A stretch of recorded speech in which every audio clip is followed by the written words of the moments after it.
Hi everyone, Jacqueline here. So today I want to talk to you about the 5 top easiest perennials to sow directly from seed. And I have Matilda here to help me with this video. At least she's a little tired. So let's get into it. So have you ever wondered where the name of some of the flowers that you grow come from? Well, the combine came from the word Columbia. It's a Latin word, and it was believed that when you turn the flower upside down, people would sometimes see a ring of doves. So when it comes to growing combines, they are quite simple. You sow the seed in the spring directly in the garden, right on top of the soil, and keep it evenly moist. The seeds are super small, so you will see the plants appear in about a couple of weeks. Just continue to keep them evenly moist to get best germination, and soon you will have a prolific bloom of combines in your garden. Combines do set seeds down directly in the soil. It's just a vast array. You never know what you're going to get because a lot of the packages of seeds that you find are mixed colors. It's hard actually to find packets of seeds and combines in a solid color.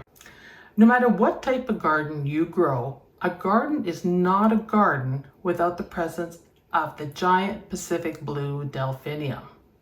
The ancient Greeks felt that the shape of the flower looked like a dolphin's nose. The common name of Delphinium, some people will refer to it as a larkspur, which is shared between the perennial Delphinium and the annual Consolea species. Delphinium symbolize happiness and goodwill. When you see these giants in the garden, it makes you take a breath and step back. They are so stately and beautiful. Delphiniums come in many colors and are best known for the beautiful shades of blues, lavenders, and pinks. They are easily germinated by directly sowing the seed in the garden on top of loose soil. Keep them moist and seeds will germinate in a couple of weeks, and you will have beautiful Delphinium. If you want your Delphinium to bloom the first year, fertilize them with a liquid fertilizer every couple of weeks, and you will get blooms the first year. That is my method of speeding up the germination and the growth rate. You can collect the Delphinium seed after they're done blooming if you let the seed pods dry. You can also get another bloom off a Delphinium if you cut them back to the ground. They will come back out and you will get another set of blooms. They won't be as big as the first group, but you will still get another flush of flowers. I like to sow my seed randomly in a flower bed in a circular pattern so they look like they're a nice big clump of colored flowers. They also need to be staked or they will flop over in heavy wind or rain.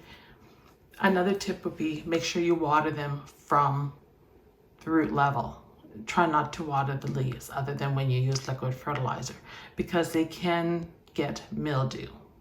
I've had experience with that, and mildew is a bit of a challenge to get rid of. Sometimes it's best just to cut the plant back and start over, but if you water from ground level, you should be able to avoid that problem unless you have a really rainy season. All these perennials that I'm discussing here for this video are all good in all zones, and I am in a zone 3B and they all grow very well for me in the garden when I direct sow the seeds. So rather than spend 5, 10, 15, 20 bucks on a plant, I will plant seeds, and I actually think that the seeds will produce better in the garden the first year than say if I buy plants and transplant them in. They just climatize better to the soil and to the garden, and they seem to take off quicker than a plant that I transplant in. I could not do a video without talking about Oriental Poppies because they are so stately in the garden. Every year when my Oriental Poppies bloom, I am just amazed at the size of the seed pods and of the flowers and how long they last in the garden. They put on a show like no other flower, especially the bright colors of the Oriental Poppies. Now, Oriental Poppy, Pavia Oriental, was a perennial that was sometimes known as the Eastern Poppy and originated in Eastern Europe near the borders of Persia and Afghanistan. It was introduced into Britain in the 18th century. Some also say that the Pavia somniferum was domesticated by the indigenous peoples of Western and Central Europe between 6000 and 3500 BC. However, it is believed that its origins may come from the Sumerian people, where the first use of opium was recognized. Poppies and opium made their way around the world along the Silk Road. All parts of the Oriental poppy are considered poisonous. This is not the same poppy that you see in your poppy loaf or in your poppy seed muffins. That is the opium poppy. So don't mix this up and try to do some baking with it, because that would be a big mistake because they're super poisonous. But they are also very easy to germinate.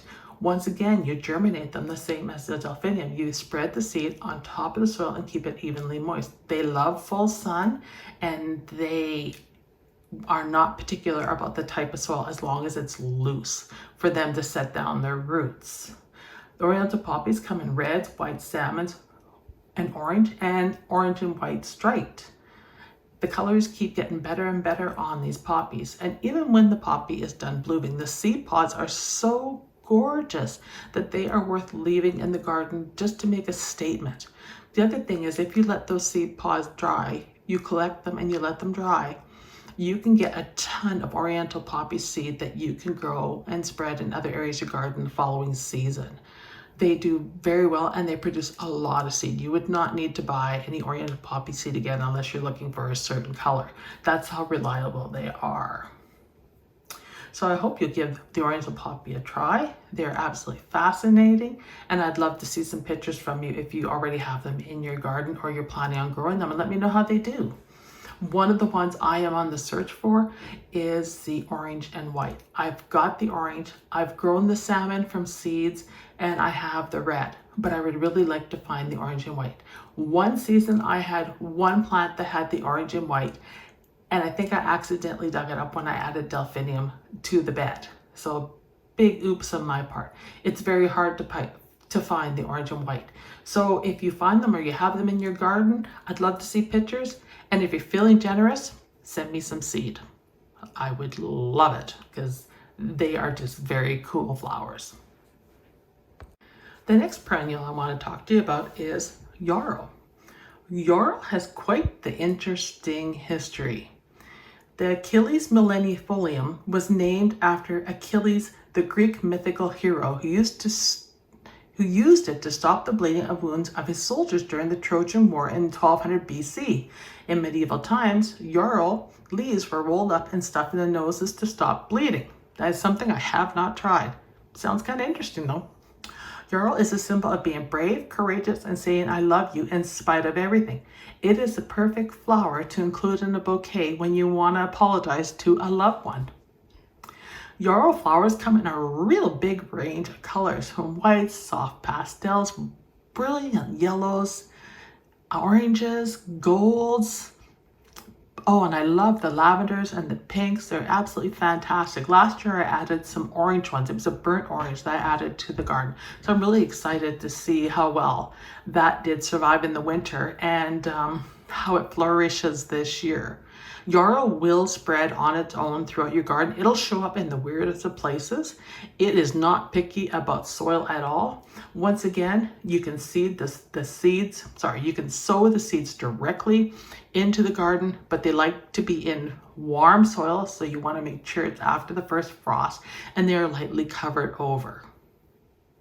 They will take usually about 2 weeks to germinate, but sometimes they can take up to 3 months to germinate. So you may need to be patient with them, but they're well worth the wait and they are easy to divide and transplant. All you have to do is take a piece and move it to another area, give it a bit of water, and it will take off and bloom. They are that tough. Blackeyed Susans, or Rudbeckia, was a plant that was used by the Native Americans to wash sores and swelling. It was a poultice for snake bites and for treating worms and colds in children. And back in 1918, the Blackeyed Susan, Rudbeckia hirta, was designated as a floral emblem of the state of Maryland. This is a popular This is a popular prairie, that was a lot for me to say, wild flower with its vibrant yellow petals and a deep brown center. The Blackeyed Susan is a great butterfly plant. It attracts all sorts of pollinators and it is so vibrant in the garden. It loves full sun and it will put on a show for you. It looks great in large grouping or clusters in the garden, and it looks great when it's planted with Galderia or around other wildflowers with warm, vibrant colors. These plants can grow 24 to 36 inches tall and wide. If the plants are happy, they can be somewhat aggressive and spread because they have underground stems and they like to self-sow. So if you want to limit the spread, divide the clumps every 4 or 5 years. To start these seeds, you can start them in the garden 2 weeks before the last frost and sow the seeds on top of the soil. You can also speed up the germination by soaking them overnight in warm water and then planting the seeds out into the garden with a light layer of soil on top, and they will do very well. Well, I hope you found that video informative and enjoyable. I enjoyed making that video. Those are the top 5 perennials that are easy to grow from seed, and I have tried them all and they work really well in the garden. And Yarrow you have to keep in check, but one thing about Yarrow in particular that I like is that I can get a lot of plants off it and put it in areas of the garden where the soil isn't very good, and they will do very well. So they're not a picky plant.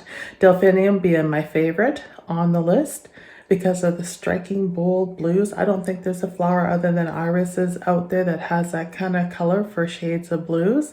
So a must have in the garden. So I hope you enjoyed the video. Please like and subscribe, and I'll see you in the next video. Let gardening warm your soul.